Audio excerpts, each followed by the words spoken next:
People say the league was a failure. It wasn't a failure. It fueled what came after it. It was there that all the people that started playing the game during the NASL 1968 to 1984 got their love of the game and played. And then when the MLS came out in 96, those were the group of people, I think, who'd seen the game who really felt, this is it, we're going to go for it. Welcome to Good Seats Still Available, a curious little podcast devoted to exploring what used to be in professional sports. Here's your host, Tim Hanlon. Hey everybody, Tim Hanlon here. This is Good Seats Still Available, the curious little podcast that is devoted to exploring what used to be in professional sports. Thank you for joining me. If you're new to the podcast, welcome. If you're a return visitor, we thank you for coming back as well.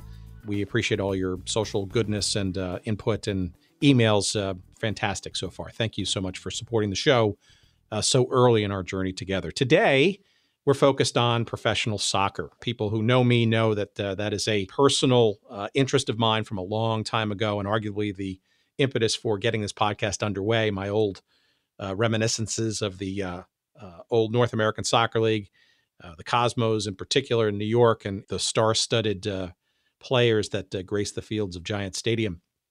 My guest today is Bobby Moffat, the longtime stalwart defender for the Dallas Tornado franchise of the NASL, which frankly lasted a whole lot longer, perhaps uniquely so, than many of the franchises in the NASL that seem to come and go with great regularity. Bobby is one of those rare players that not only spent his entire American soccer career with one franchise, but also got to see the NASL from arguably some of its darkest days, when it was only 6 teams in the circuit in 1970, to, by the time he retired in 77, a league that had grown and mushroomed, perhaps a little egregiously so, to 24 franchises and seemingly an unending success story yet to come. We all know how that sort of came to an end a number of years later. But you're going to hear from Bobby some great stories and some pretty good insight as to why the old NASL was important, and frankly, a whole bunch of work that Bobby did and amongst his other teammates at the grassroots level back in the 70s in the Dallas Metroplex area, and then more broadly by playing in the United States at a time when soccer was not necessarily the gangbuster sport, both participatory and certainly spectator, as it is today.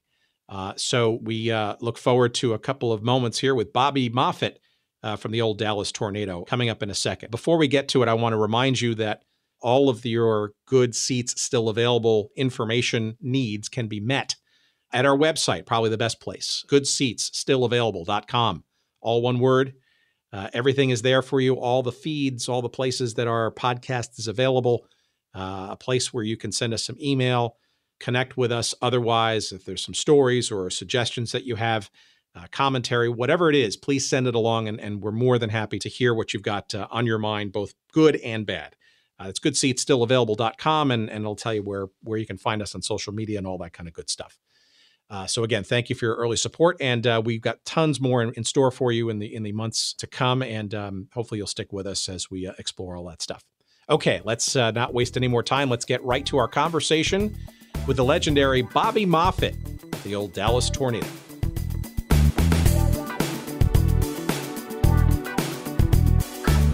So we welcome to our microphones the inimitable Bobby Moffat. And I guess, Bobby, maybe the best place to start is kind of at the start of your Dallas Tornado and United States soccer experience, circa, I guess, 1970-ish. How did you even get into the world of American soccer, which admittedly at that time was kind of on life support? It certainly was. Ron Newman, who a well-known soccer coach, player in England, I watched him play at Portsmouth, my hometown club, Pompey as they're called.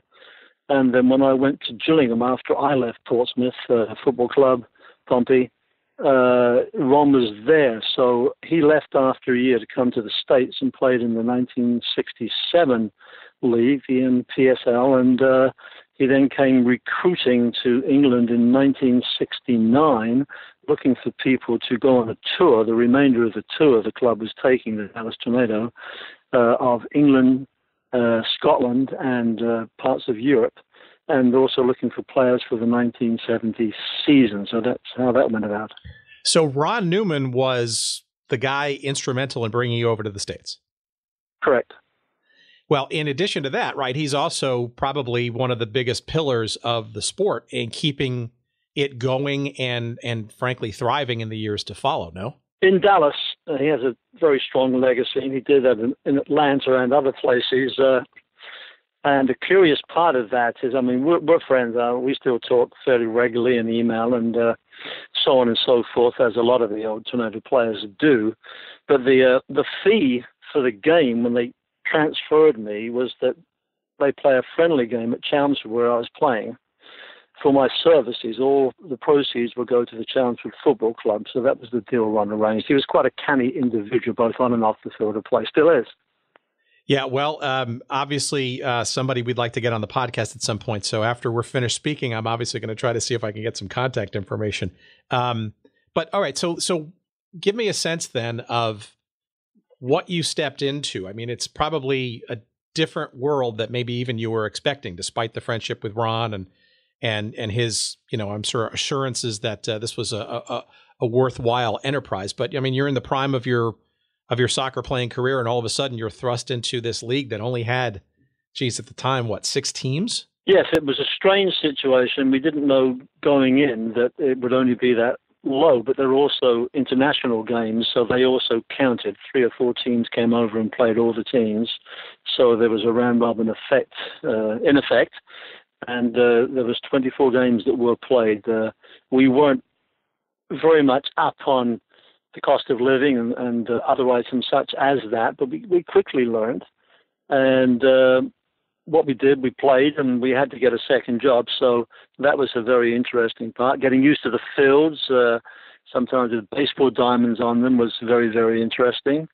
And traveling, of course, in Britain, I'd never flown until 1979 when we went from England to play in France on the tour. So flying to all the games was certainly a new thing. And all the attachments in the houses here, like the bit you put down your sink and you squirt it down and all those types of things, the ice maker, that wasn't too much an occurrence in Britain, but there certainly were here. So quite a few changes, but the big thing that made it interesting and nice was that the people were so friendly. So it sounds like it became more of an adventure than sort of something to be burdened by. Well, after the season, June and I, with Byron, our 1.5-year-old son, we drove straight down from Dallas to Mexico City, and I trained down there for 3 weeks. And then we drove back, which is something you certainly wouldn't want to do now. Well, what were you doing? It was an adventure, yes. Sure. So part of that adventure then, I guess you said was working, I guess, a day job or side jobs.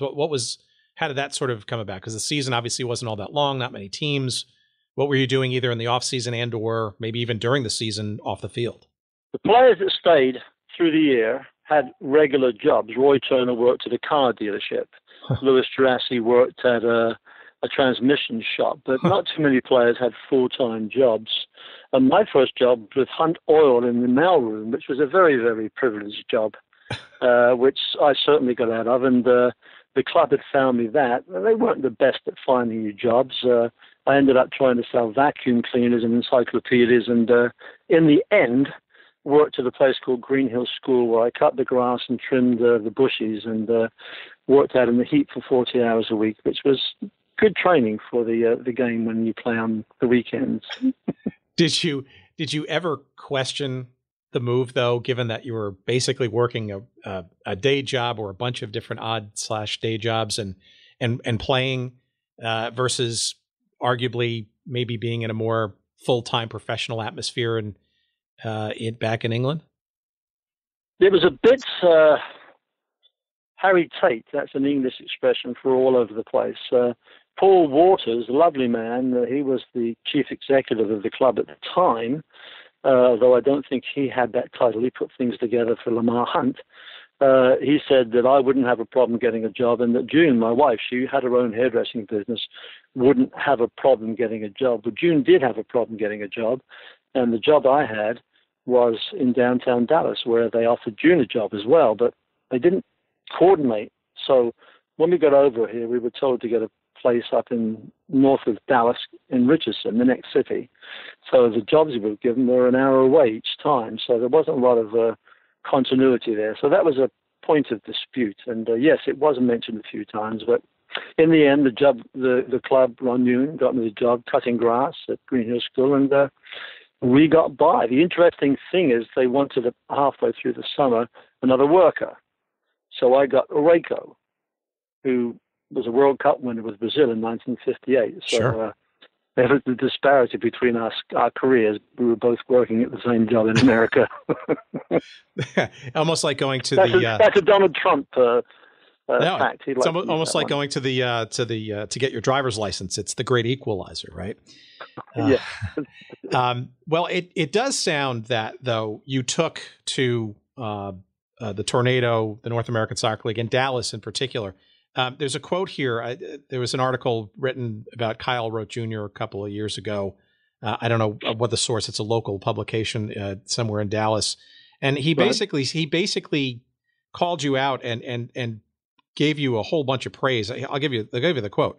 That's what the entrepreneurs did with the North American Soccer League. They did the mass marketing. In Dallas, the philosophy was anytime, anywhere.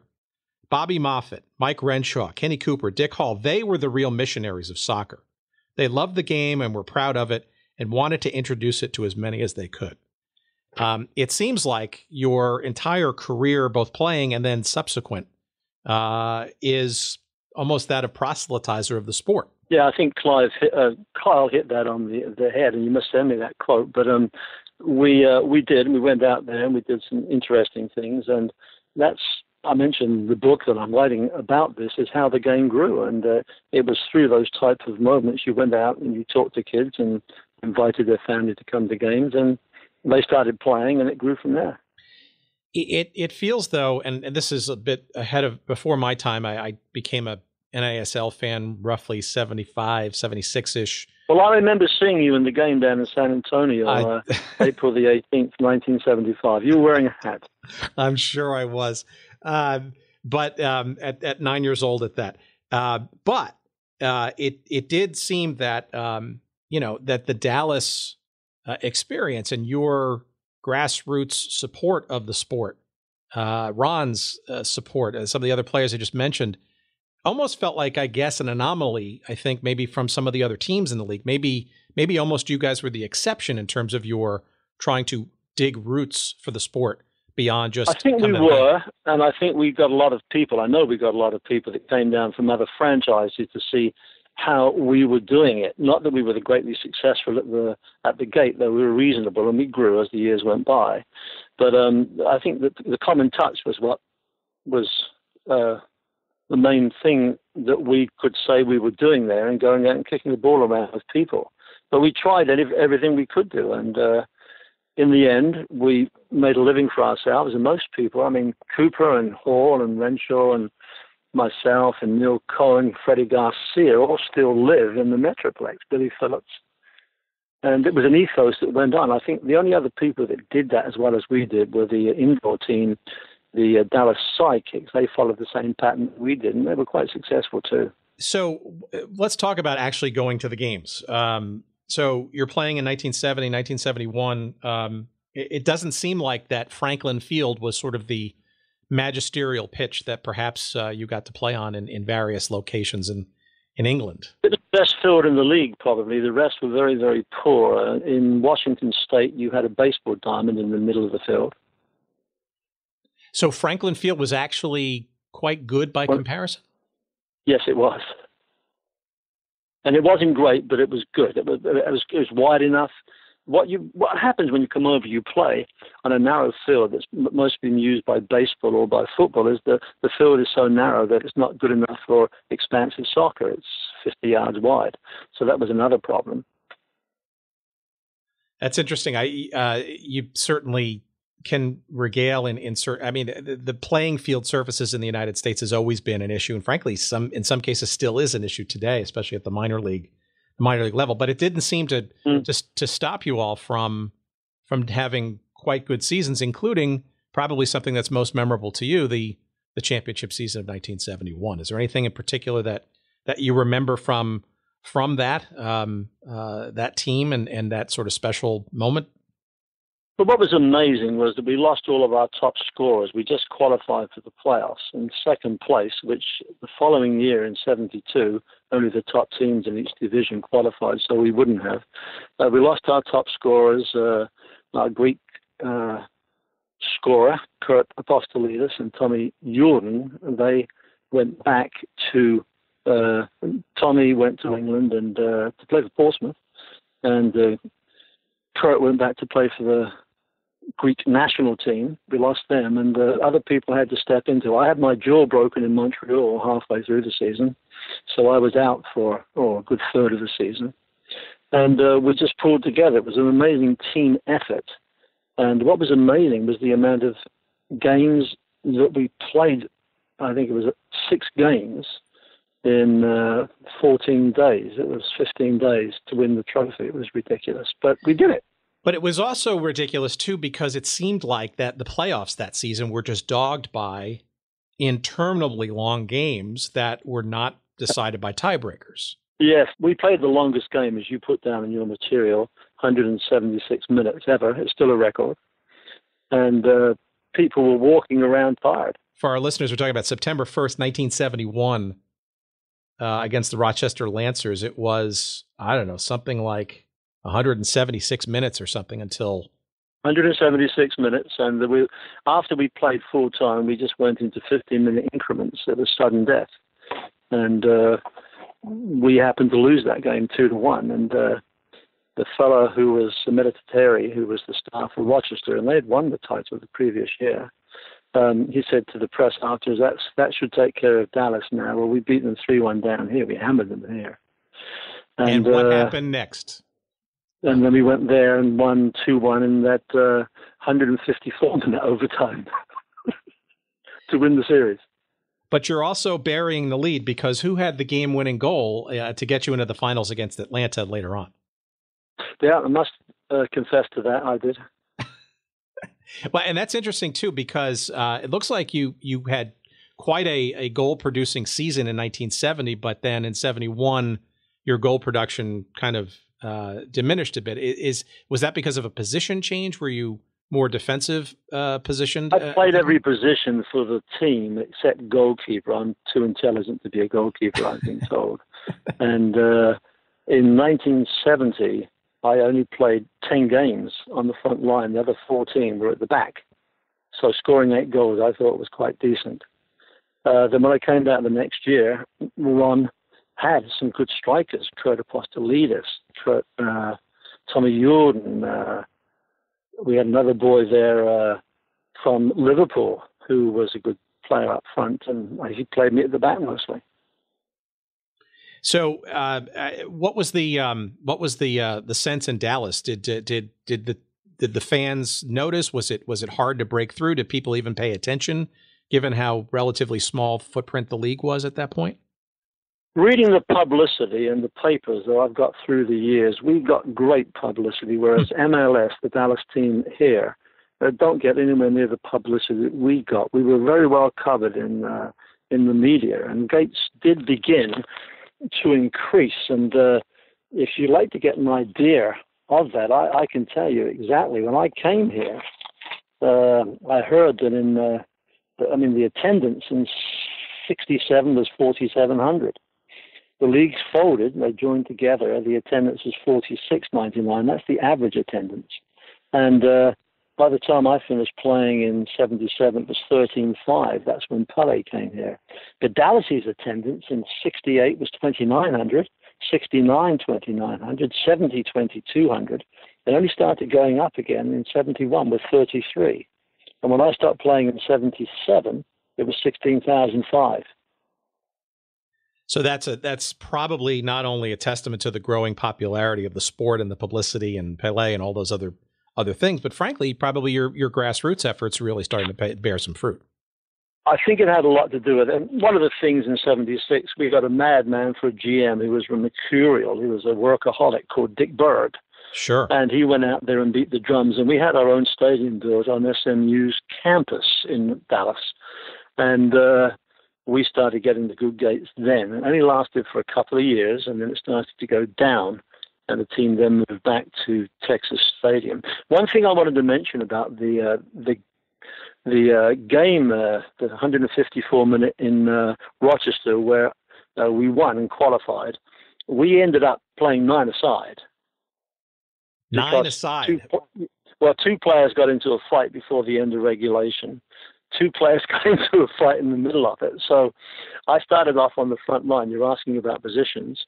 One got sent off 10 against 10. I went back to the midfield. One got sent off. I ended up at fullback. So when I scored the winning goal, and coming off a broken jaw, I'd trained so well, I was very fit. I was able to keep running the length of the field, and that's how the goal came. So happy memory. You brought back a nice one. Well, there. But so not only are you dogged tired from playing extra period after extra period, but you're also on a big field now with, basically 4 less players. Yes. I'm surprised that you were able to stand and literally come back a couple of days later and move on to the playoffs. It was amazing. Another thing connected to that is we talked about a game in Montreal. That's when I broke my jaw. Before the game, we had one of our bags of shoes not turn up from the airport. And then we played the game, which ended in a 0-0 draw. It was a miserable game, and we scored 2 goals that the referees were never going to let us win. And I got a broken jaw right away in the second half. And I all of a sudden ended up on the other side of the field. And when I got there, I was by their bench. This is the Olympics out of Montreal. And then I walked away, and one of the people on the bench was dressed in a white suit, as I remember it. White hat, white tie, white shirt. He came up behind me on the field and kicked me. He was one of the club's directors. And I turned around to say something to him, and spittles of blood came out of my mouth. You know how that happens? He then had a red and white uniform on him. Anyway, after the game, apparently, I was in the dressing rooms. Some of the players said, hey, they threatened to come get us afterwards. And we waited as long as we could in the dressing room. And then when we eventually went out there to complete silence, at that moment, the van with our other shoes turned up. It was a magical moment. And just the intensity, that's it's hard to believe, but it's not hard to believe because you're out there fighting and playing a game that you love, and it clearly paid off in 1971. How do you? So let's segue then, because you obviously came into an organization that had a lot of solid backing and stable ownership in the gentleman of Lamar Hunt in particular, and certainly his cohort, Bill McNutt. Any memories of them in the process? Yeah, they were very good owners. You knew that you were going to get your paycheck, and lots of clubs I know suffered sometimes from that.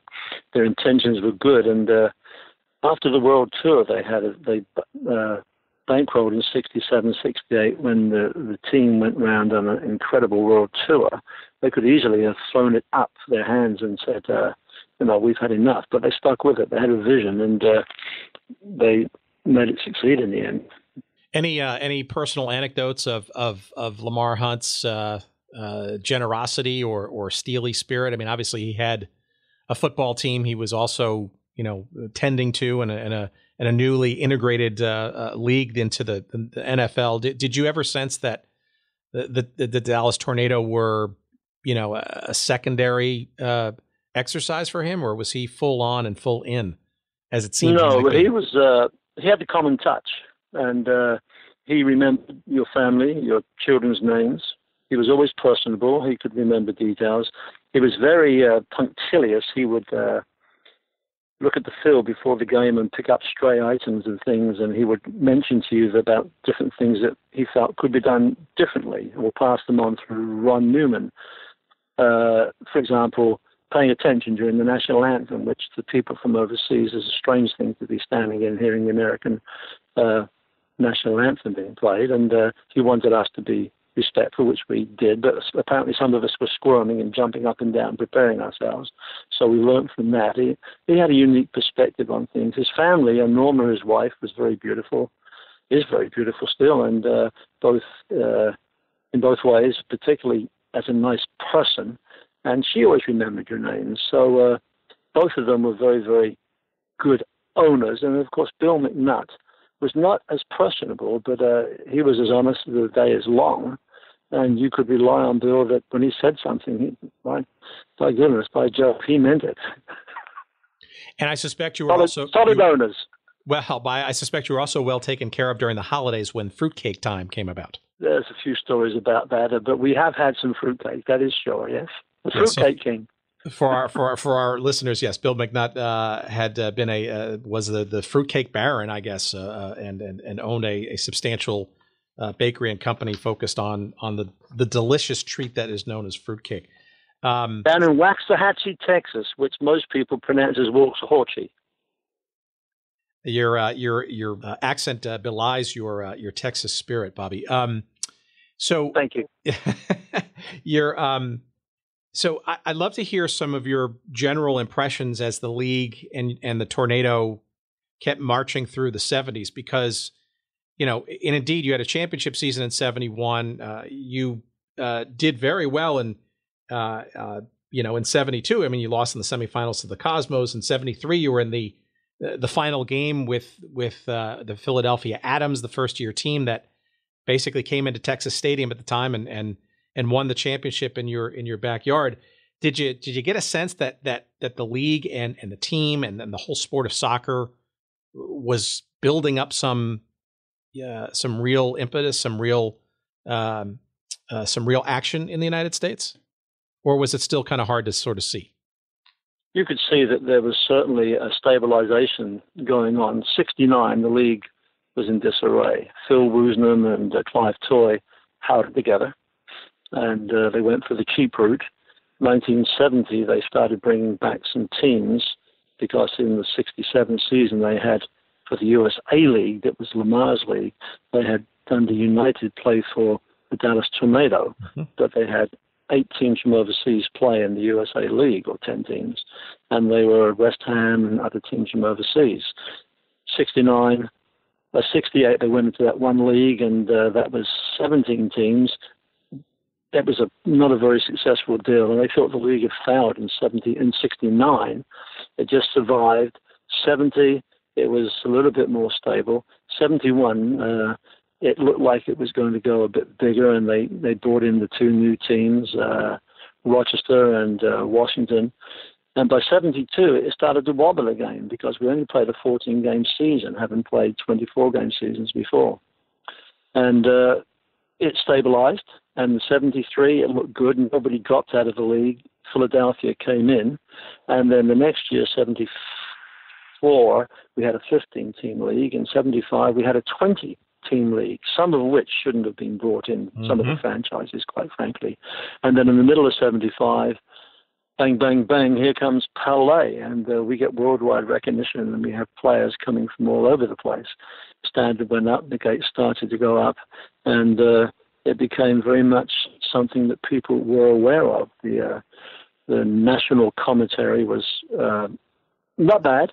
You got some of it, but I always remember after the Cosmos game against Ron Newman's team, I believe, 77 or 78 or 79. Fort Lauderdale Strikers. Lloyd right? Turner and I were driving back from the office. He worked there and I worked in the office. I did the Soccer Surge, the paper and the game programs. And Harold Cosell was on there. I think they had 77,000 at the game. And it was against Fort Lauderdale. Yep. And Harold Cosell said, I've got to tell you, soccer has arrived. And it was one of those magic moments that you thought, yes, something magic has arrived. And it lasted for another 3 or 4 years. And then, unfortunately, due to bad management decisions,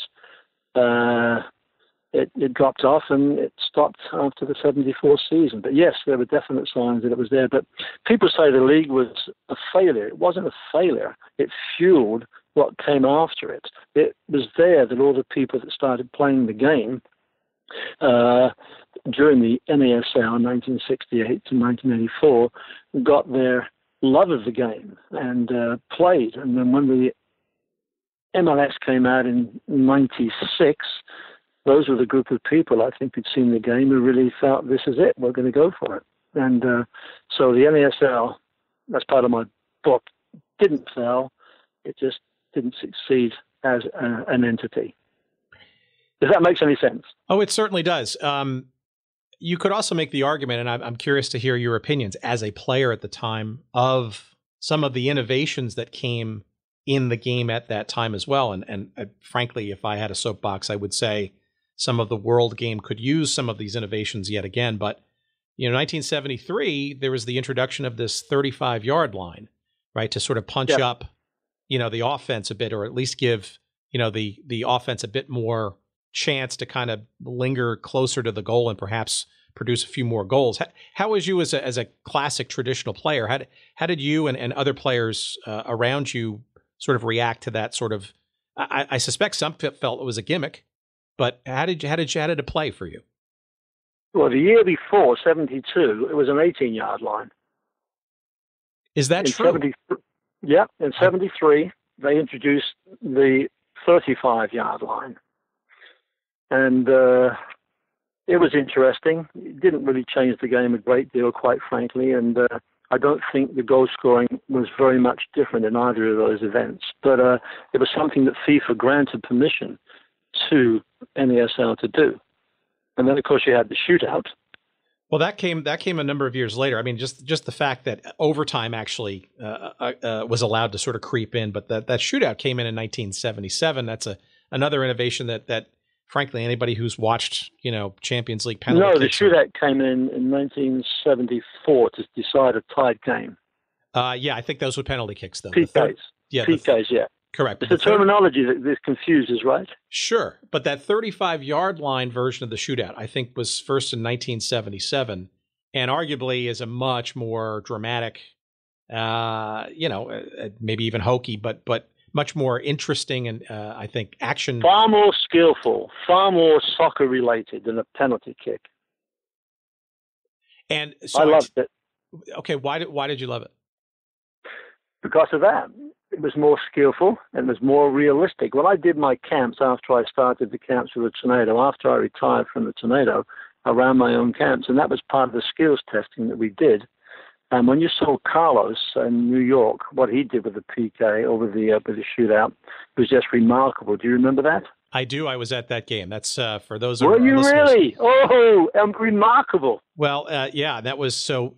Just to put that in context, and people who are listening, obviously, you should go to YouTube to watch that. But this was a dramatic playoff game in 1978, where the Cosmos had actually lost the first game to the Minnesota Kicks by a score of 9-2, and they were coming back to Giant Stadium 3 days later to play. At that time was you played a full game, and then the winner of if the other team won that game, you would go to a mini game, which was an actual shortened 30-minute game.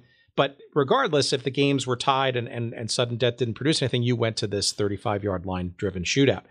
And you have to look it up. And there was another dramatic one in 79. The Cosmos came on the short end of the stick during the playoffs. But there's this one moment where basically Carlos Alberto, instead of driving, on the ground with the ball and then taking a shot, he literally lifted it up with his leg in the air and let it bounce once or twice on the AstroTurf. And then gently on the second bounce, lifted that ball over the head of the Minnesota goalkeeper. I want to say it was Tina Lettieri. I'm not sure. And the place went bonkers. And I was convinced at that very moment, perhaps, more than ever, that is a far better way to try and win a game versus just a real crapshoot of a penalty kick. I agree. Well, there you go. I can tell you that's the only amount of lucidity you're going to hear from me this evening. But okay. Give me, so as the NASL rolled on in the 70s, I mean, you played with some tremendous players. I mean, any thoughts or remembrances of folks like Kenny Cooper, for example, or Steve Petcher, who was Rookie of the Year, or Kyle Rote Jr., for that matter, who was, literally the American boy star, I guess, in the early 70s before, the Peles and the superstars really came. We were playing at New York, 1973, and we had to beat New York to get some more points, but we'd already qualified. So we went out there. Here is a scenario. If we had lost, Miami would have got in the playoffs. If New York win, they would get in the playoffs. So we play there, we go off, it's 1-0 us, they score 4 goals, we come back and get 2 penalties. If Carr scores the goal, he becomes the scoring champion. It was the last game of the season. Ilya Mitic picked up the ball, went to the center spot, and Ron Newman was screaming at him, Kyle takes it, Kyle takes it. We had to get the ball from Ilya and give it to Kyle. Kyle took the kick, scored the goal. From there, he's the scoring champion. And from that, he gets an agent, and he goes into the Superstars competition, and he wins it 3 times out of 4. Without that penalty kick, he wouldn't have had that. Kenny Cooper was the most consistent keeper in the league, and he had the game of his life many times against the New York Cosmos in 75, against Moscow Dynamo in 72. He was just a remarkable goalkeeper and still lives in the area. Jimmy Ryan played here. He played for Manchester United, has a 1968 European Cup winners medal. Alan Hinton came here, and he then went the next year to Vancouver, played for England in Derby County, top player. Jeff Bourne, who played for Derby County, lots and lots of players. Bobby Hope, Scots boy, he played here, very, very good. And then the players you play against, the George Bests and the Bobby Moores. I played against Bobby Moore and Jeff Hurst and Martin Peters in the UK. Played against Hurst and Bobby Moore here, and of course George Best, who was absolutely incredible. Pele and Planalia. Many, many good players, and a lot of them were not past their prime. Some were. But you also had the up-and-coming people like Peter Wise and the Hill boy that played for Manchester United, who went on to be stars back home, but they started off here. And Beardsley was the same way. Went to Liverpool and Newcastle. So there were some very, very good players here. And when it got to 76, 78, 9, and 80, standard was very high. It was very, very good. David Chabik, who played here, then went on to Fort Lauderdale, talked about it was a pleasure to go. He worked under Ron Newman as the assistant coach. He said, I had Muller and Kubius to work with on the field. And it was remarkable just listening. He was so enthusiastic. The fellow that's seen all these things was still enthusiastic about going in there and coaching all these players. Brian Kidd and so on and so forth. I mean, it's really true. I think, people who were fans back then of those games, I think were in some respects almost spoiled in terms of, you had some of the world's best players. bar none, playing in the North American Soccer League. And in some cases, frankly, somewhat anonymously, right? George Best was obviously, at the time, one of the world's best players, if not arguably the best at the time. And he could quietly live his life on Huntington Beach in California and not sort of be bothered by, the paparazzi that he probably would be back at Manchester United or wherever in Europe. Yes. A number of players said that, and that's very, very true. That's what Mourinho said when he first went to London with Chelsea. I can walk the streets and nobody accosts me. Nobody tries to give me a hard time. They just let me be me. All right, I got a couple of specific questions, and then I want to then segue into how your life and career has transformed since your playing days. But you mentioned playing against the Cosmos a number of times, and certainly Pele. I really have a personal curiosity about that Pele's first game, which was in July, I think, of 1975. June the 15th. June the 15th. So if I'm not mistaken, so correct me if I'm wrong, the game was held on a Sunday afternoon. It was on CBS television network at the crumbling Randall's Island Downing Stadium off the Triborough Bridge in New York City. Was that game an exhibition, not a regular season game? And how did that come about? Because you played in that game. Yeah, we played in San Antonio the night before. And then we flew that next day to New York. And you kept thinking, if we were fogged in, what would they do for a team? And we played there. They painted the dirt green with a spray because it was CBS television. And they say 50 million people across the world actually watched that game. So walk me through that, though. So you're playing in San Antonio. Did you win that game? Unfortunately, they only won 2 games to start off, and they did us twice, 2-1. We lost 2-1 that evening. We played very tentative, and I think some of that had to do with going the next day to play against the Cosmos. So did you, and then what did you do? Did you fly that over, you flew that night, I'm guessing? No, the next morning. There was an evening kickoff. It was a 7:30 evening kickoff in San Antonio. We probably wouldn't have got a plane. That's mind-boggling. I mean, the old NASL, obviously had a largely, especially in the middle and the latter part of the decade, had a compressed schedule. You're really talking about maybe a 4-month long-ish kind of schedule. But, 3-day turnarounds and as you mentioned before, very long travel, distances that, Europeans certainly not used to. But I can't imagine how you would have been expected to play a league game, 2,000 miles away and then be fresh as a daisy, so to speak, for a nationally televised event the next day. Perhaps the tireder we were, and the league wasn't as important to what was happening there, perhaps the tireder we were would have behoved the Cosmos, who could have got 4 or 5 goals on us. I don't know. But it happened at the last minute, as a lot of those things tended to. And it worked out to be very, very good for the game. In fact, the publicity was remarkable that came from that. And the reason I know it's June the 15th, I literally wrote a little bit about it today and edited it. So that's the reason I know. We did play the Cosmos back in Dallas, though, on July the 27th. And we had 26,000 people here in Texas Stadium. And did you win that game? We went to penalty kicks. It was one of those things where Pele left after about 70 minutes, and that was the game gone. And the game was tied at the end, so some silly so-and-so said, well, let's play extra time. And we did, and that was tied.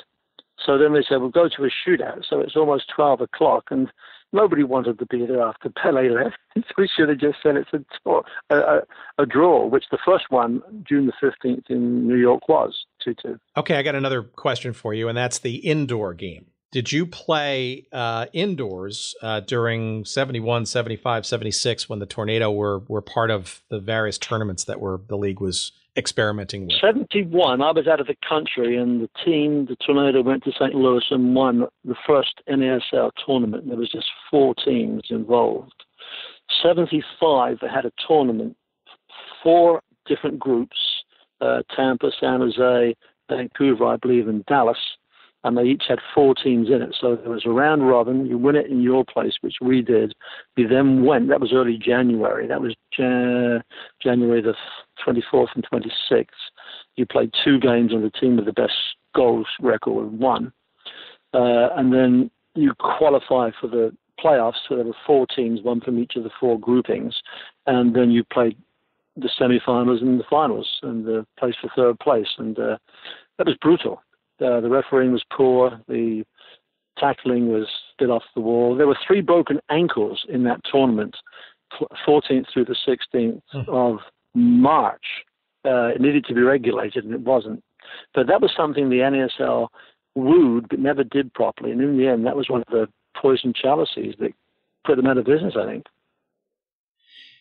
So how did the players adapt to this game? Because obviously it's a relatively foreign concept. I mean, you have boards and you've got checking and you got a lot of, it's much more physical. It's certainly a lot more, stopping and starting and running. It's a lot more creativity, I guess, with the ball in short spaces. Yet you're mentioning broken ankles and whatnot. I got to think it was somewhat of a challenge for players not used to those confined spaces and that kind of rough play indoors. Usher has the saying, you learn by playing the game, and we learned by literally playing the game. Ron Newman was always thinking up ideas outdoor and indoor, so he gave us a bit of an edge there. On the physical side, I think teams were just unsure, and it's okay if you get bumped on an outdoor grass field. You can fall on grass, but indoors you can fall on turf, but you can also get rammed into the boards.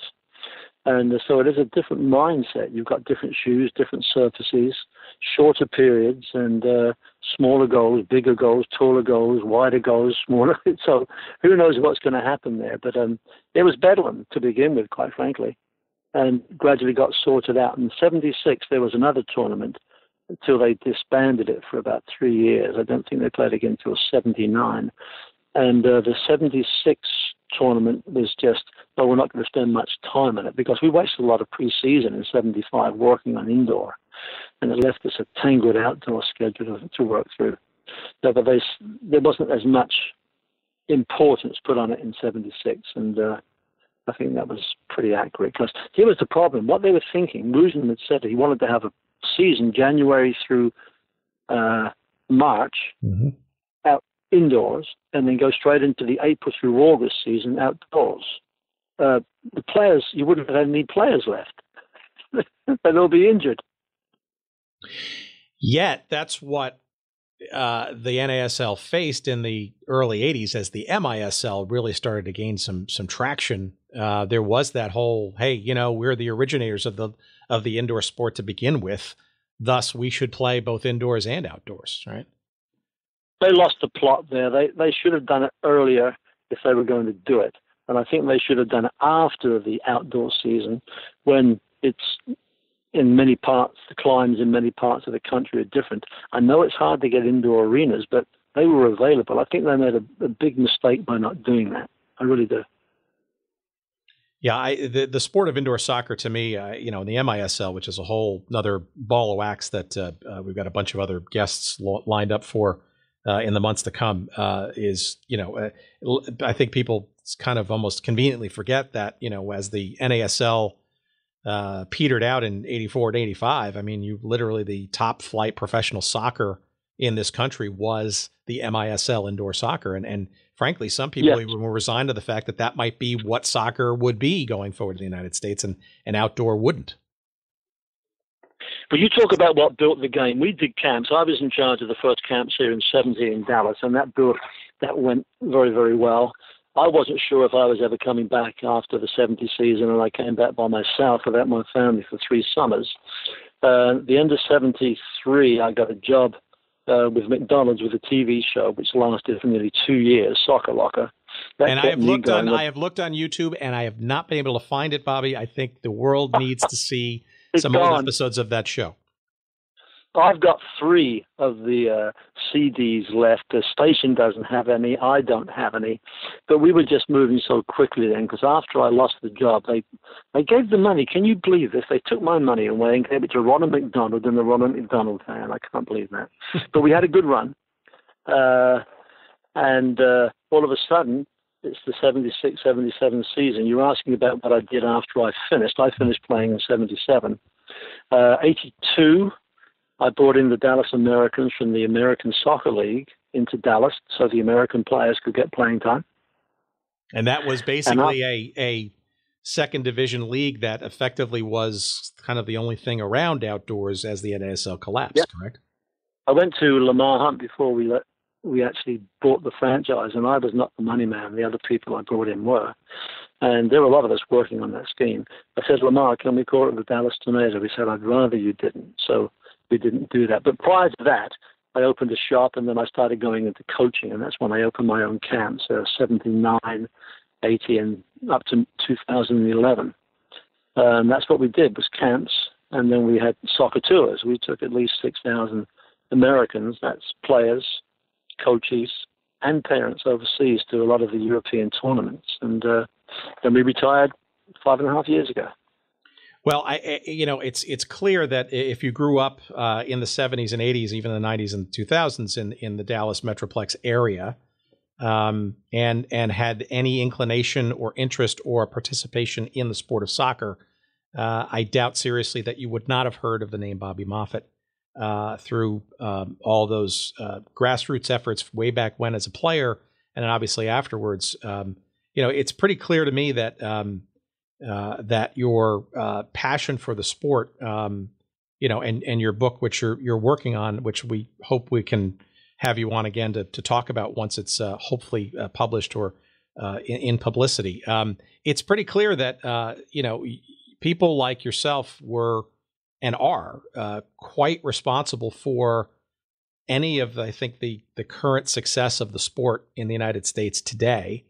And, in many respects, almost, unheralded and needs to be further celebrated. So, beyond the Dallas area, perhaps a few folks will will recognize some of the contributions that folks like yourself have done for the good of the sport in this country, which, is still on the ascendance, right? Well, thank you. And I think it is still on the ascendance. And you look back at the things you've left. We went over in 1980 on tour, and my father was in the British Royal Navy, and he invited a British Royal Navy youth team, to come to the Dallas Cup.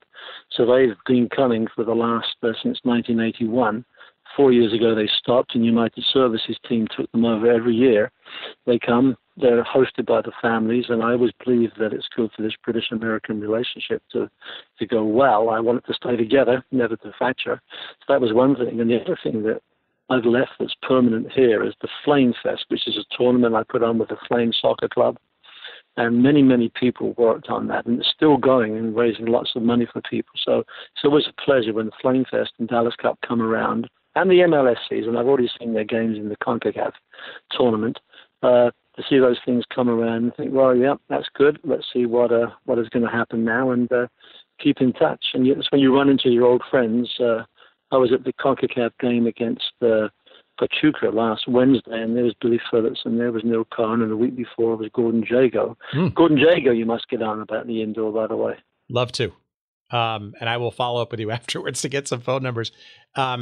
So let me ask you one last sort of basic question. What are your impressions of professional soccer in the United States now? And could you ever have imagined it would be at the level it is now when you first came here in 1970? No, and I couldn't imagine that it would be like it is in Britain now, the way it is and across the world. And I'm saddened that there's too much money in the game, and there's a big thing that saddens me is the cheaters that say they're Indian when they're really not. But the thing that worries me about the MLS is that they didn't want to make the same mistakes as the NASL, and I think they are. I think they're inviting too many people, and I don't think the standard has risen as it should have. I don't want to see it diluted as much as it has been in the past, and I know that the ownership owns all the teams. What I'm worried about is the flair. I think we've succeeded here, not just when we get gates and the owners are satisfied, but when the game begins to be played with flair. That's what I'm looking for in the American game. And there are some good players all of a sudden coming along, but they're playing in Europe. They're not playing up at Silic and Woods and a few others. They're not playing here. So I'm a bit concerned about that trend. Do you think promotion and relegation would help the process here? That's a very interesting debate to have, as I'm sure you're aware. And I don't think it's in the American DNA to have promotion. I mean, can you imagine the Atlanta? They come in the first year, they draw 55,000 the first week, they have a bad season. The next season, they're playing in a lower league. I don't think it fits the financial picture very well. Good one for discussion. Yeah, one has to wonder. There's a part of me though that you have to give a fair amount of credit to what Don Garber and the owners have done with Major League Soccer. I mean, that to be able to grow the sport and have these. Don Garber has done amazingly well. I congratulate him. Oh, certainly. But there is an artificiality, right, to the support of the league when it's centrally owned, and you could argue the competitiveness and all that. So I think it'll be an interesting number of years to come to sort of see how 24 and beyond perhaps teams, which is NASL comparison territory, can succeed perhaps maybe with a few of those artificial support mechanisms removed from the process. I suppose the answer to the league being the strong league is when MLS starts buying top name players at the top of their game. Yep. That would be the answer if the game has arrived. Not just one or two, but quite a few, one every club or so on and so forth. And I think that would fuel whatever happens. Well, as we segue here to the closing here, I do want to sort of bring up one little piece of information that I thought was interesting. Bobby Moffat has not told us about a book that he actually wrote back in, I think it's 1974, called The Basic Soccer Guide. And I don't know if you've checked recently, Bobby, but the book is available on Amazon. There are copies out there. Yes, I know it. Yeah. And that was amazing. Yeah, I wrote it, and it just flew. Everything. We've been so lucky. I mean, coming over here was lucky, and getting to run the camps was lucky, which was a precursor for my future career. And there were no books available I thought were written for the American people, so I wrote the book, and It sold 10,000. It actually sold 50,000, if you believe that. Well, I will put a link to the book. I doubt any royalties will be coming your way, but no, it's out of print now, I think. But what there is on Amazon now are old books. But there's another one called Intermediate Soccer too. Well, very good. So there's some history there to be found for some of our completists out there who revel in North American Soccer League history. There is one danger, though, with buying either of those books. That is? But if you pick it up too roughly, it might disintegrate. Well, clearly your memories and your enthusiasm for the sport have not disintegrated one bit. And I can't thank you enough for being part of our fledgling podcast. I mean, this is maybe our fifth or so interview and episode. And I will tell you that soccer is probably the major reason for why I'm actually doing this. As I said in my emails and in our previous conversations, my days as a kid watching the Cosmos and watching you, I believe, at a game at Giant Stadium against the Cosmos, it was really the impetus for conversations like this. And I can't thank you enough for regaling us with some of your memories. And I look forward to keeping in touch and perhaps maybe another conversation down the line. Tim, it's been a great pleasure. Call me anytime you wish. You are kind, sir. Bobby Moffat, everybody. Thank you very much.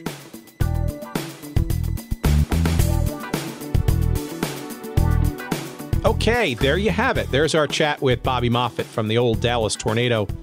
Some great stories there. I learned quite a bit there, and I consider myself somewhat of a completist when it comes to the old NASL, but the insight around the experimentation with the offsides line, I think everybody recognizes that in 1973, as we discussed, the 35-yard line experiment began, but what I didn't know was in 1972, in the middle of the season, which Bobby mentioned, they started to play around with that offsides line being at the 18-yard line. That is something that escaped me. I'm also really intrigued with more of that story about that first game Pele played for the New York Cosmos and the whole rigmarole that got the Dallas Tornado to hop on an airplane that day from San Antonio and get there in time for a national broadcast.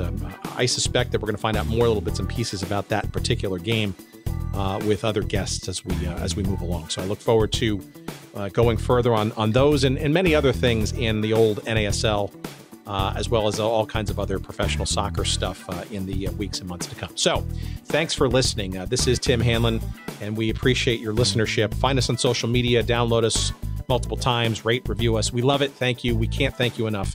And we'll see you on the next episode coming up soon. Take care.